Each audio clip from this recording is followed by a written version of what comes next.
அடிமொய் எழுத வந்த கிளி போராடுது, அத பொய் எழுத வச்ச கிளி சீராடுது.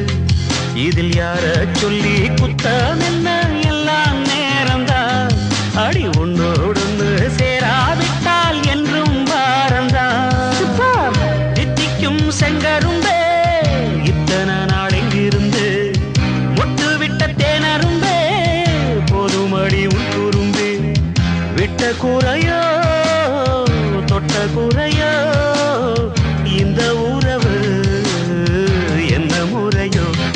ஒரு தோல கிளி சோடி தன்ன தேடுது தேடுது மான், அது திக்க விட்டு திசைய விட்டு நிக்குது நிக்குது முன்னே.